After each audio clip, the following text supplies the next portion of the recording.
একটা ছবির মাধ্যমে আমার বক্তব্য শুরু করতে চাই, যে ছবিটি আপনাদের অনেক কিছু স্মরণ করিয়ে দিবে। কারণ হচ্ছে যে জালাল ছিল আমার দীর্ঘদিনের সহযোদ্ধা। যেহেতু দীর্ঘদিনের সহযোদ্ধা ছিল, সেহেতু তার সাথে অনেক স্মৃতি আছে। এই যে একটা ছবি, রাজু ভাস্কর্যে আমি দাঁড়িয়ে আছি, আমার সাথে দাঁড়িয়ে আছে জালাল ছাতা ধরে। 2018 সালে যখন কোটা সংস্কার আন্দোলনটি এক পর্যায়ে ফিনিশ হয়ে যায়, এরকম প্রতিকূল মুহূর্তে আমি এই আন্দোলন নেতৃত্ব দান করি আপনার জালাল এবং আমি। তখন নুরুল হাসপাতালে, রাশেদ খান, ফারুক আপনার জেলে, হাসান মাওলানা আমার বাসায়। তখন ঠিক আমি এবং জালাল দাঁড়িয়েছিলাম রাজু ভাস্কর্যে। ঠিক তখন একটি গোষ্ঠী ছিল মুক্তিযুদ্ধ মঞ্চ নামের, তারা কিন্তু আমাদেরকে আঘাত করেছিল। জালাল এমন একজন ছেলে, একটু আগে আমার যে সহযোদ্ধা তার বক্তব্য বলেছে, জালাল কোন আন্দোলনে পার্টিসিপেট করেনি যেখানে জনগণের অধিকারের কথা বলে, গণতন্ত্রের কথা বলে, ফ্যাসিবাদ বিরোধী কথা বলে।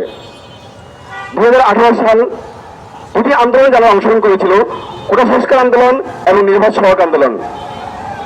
পাশাপাশি জালাল শুধু ওই আন্দোলনের নয়, দীর্ঘদিন স্বৈরাচার শেখ হাসিনা বিরোধী আন্দোলনে জালাল ভূমিকা ছিল অন্যতম।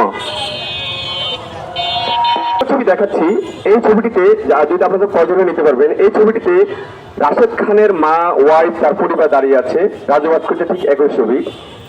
এখানেও জালালের ভূমিকা ছিল অন্যতম, যেখানে ওই সময়ে ছাত্রলীগ, হেলমেট লীগ, গুন্ডা লীগের ভয়ে কেউ মাঠে দাঁড়াতে পারতো না। জালাল নির্ভয়ে সাহসের সহিত সেদিনগুলো দাঁড়িয়েছিল।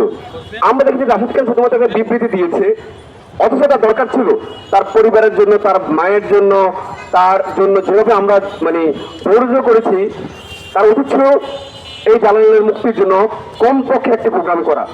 এটা হচ্ছে মানবতা কিংবা বিবেক। আমরা দেখিনি তাদের কোনো প্রোগ্রাম করতে। জালালের উপরে আমরা মিডিয়াতে শুনতে পেরেছি অনেক কিছু।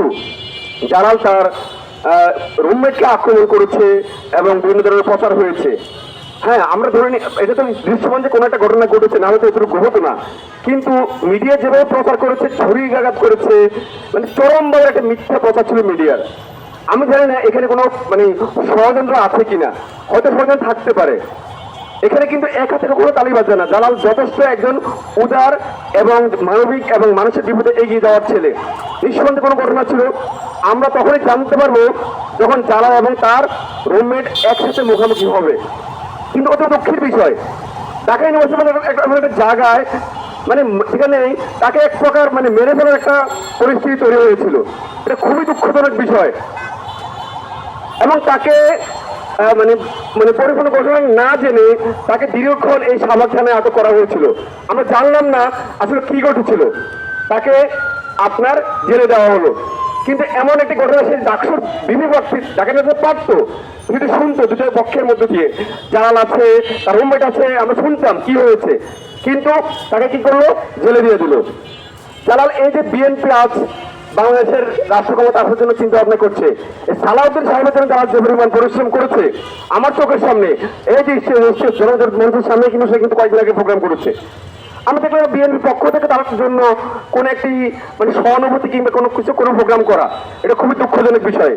অথচ যার লড়াই ছিল দীর্ঘদিনের লড়াই, বিরুদ্ধে লড়াই, আমি যে পয়েন্টগুলো বলতে চাই, তাহলে আদৌ একা দোষী কিনা কিংবা কি ঘটনাটা কি ঘটেছে আমরা জানলাম না। একজন ডাকসু পদপ্রার্থী বিভিন্ন তাকে জেলে দেওয়া হলো, তাকে কোনো ভূমিকাই রাখলো না, বিএনপি কোনো ভূমিকাই রাখলো না। যাদের জন্য দীর্ঘদিন লড়াই করেছে, সংগ্রাম করেছে, রক্ত দিয়েছে, গাম জড়িয়েছে, এমনকি গুম হয়েছে, আমার সহযোগিতা হয়েছে, গুম হয়েছে। সেদিন আমরা যারা কোথায় আছে, আমরা যারা খুঁজে পাচ্ছি না জালালকে এক প্রকার পাগল বানিয়ে ফেলেছিল বিগত সরকার। যারা আত্মীয় হয়ে আছে তাদের পক্ষে জালাল দাঁড়িয়েছিল, আন্দোলন করেছিল, সংগ্রাম করেছিল, রক্ত দিয়েছিল, গুম হয়েছিল। অথচ আমি দেখলাম তারা কেউ যাওয়ার পাশে দাঁড়াতে। এটা এই দেশের জন্য খুবই দুঃখজনক বিষয়। আগামীতে জালালের মতো আর কেউ সাহস করবে কিনা, এমন বিপদের দিনে ভূমিকা রাখবে কিনা? বাংলাদেশের প্রত্যেকটি বিপদের দিনে জালাল ভূমিকা রেখেছিল, আমরা দেখেছিলাম। জালালের মতো ভূমিকা রাখা লোক আমরা খুবই কম দেখি, যে শুধুমাত্র কোনো দলের উপর নির্ভরশীল নয়, সে প্রত্যেক মানে দলের উপর, দল নয়, ব্যক্তির উপর নির্ভরশীল। প্রত্যেক ব্যক্তির জন্য সে দৌড় দিয়েছিল। এই যে মামলা, অনেকে মামলা করতে পারে না, বিপদে পড়েছে, বিভিন্ন ধরনের মানে সমস্যা পড়েছে, যারা সেখানে এগিয়ে গিয়েছিল। অনেক রাজনৈতিক নেতা ঘর থেকে বেরোতে পারে না, যারা তাদের পক্ষে লড়াই করেছে।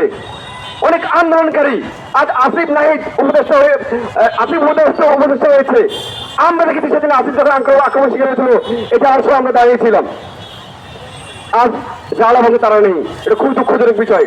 আজ আন্দোলন করতে গিয়ে অনেকগুলো দল তৈরি হয়েছে, এনসিপি তৈরি হয়েছে, গণ অধিকার তৈরি হয়েছে, জনজোট তৈরি হয়েছে। প্রত্যেক জায়গায় জালালের ভূমিকা ছিল। তবে কেন যারা আজ গ্রেপ্তার হওয়ার পরে তাদের জালালের পাশে আমরা নেই, এটা সত্যি আমাদের জন্য খুবই দুঃখজনক বিষয়। আমি চাই ডাকসু নির্বাচন আগামী 9 তারিখ, এই 9 তারিখের আগেই জালাল মুক্তি এবং জালাল যে ডাকসু বিবি পদপ্রার্থী, তাকে সেই জায়গায় শুনছে অব্যাহতি দেওয়া হয়েছে এবং সেটাই পুনর্বহাল করা হোক। আমি পরিস্থিতির কথা বলতে চাই, জালাল নির্দোষ নাকি দোষ সেটা আমরা শুনবো জালালের মুখ থেকে। কিন্তু একটি নির্দোষ ব্যক্তিকে যদি ভিতরে কি ঘটেছে না ঘটেছে আমরা জানি না, তাকে জেলে ফাঁসি দেওয়া হয়, এই মুহূর্তে জালালকে জেলে বন্দি রাখা মানে আমাদের একটা শক্তিকে বন্দি রাখা, দেশের একটা শক্তিকে বন্দি রাখা, গণতন্ত্রের একটা শক্তিকে বন্দি রাখা, অথবা আমরা মেনে নিতে পারি না। আশা করি জালাল অতি দ্রুত মুক্তি পাবে এবং আগামী 9 তারিখ জালাল ডাকসু যে বিভিন্ন পদপ্রার্থী হয়েছে সেখানে সে প্রতিযোগিতা করবে ইনশাল্লাহ। ধন্যবাদ, আসসালামু আলাইকুম।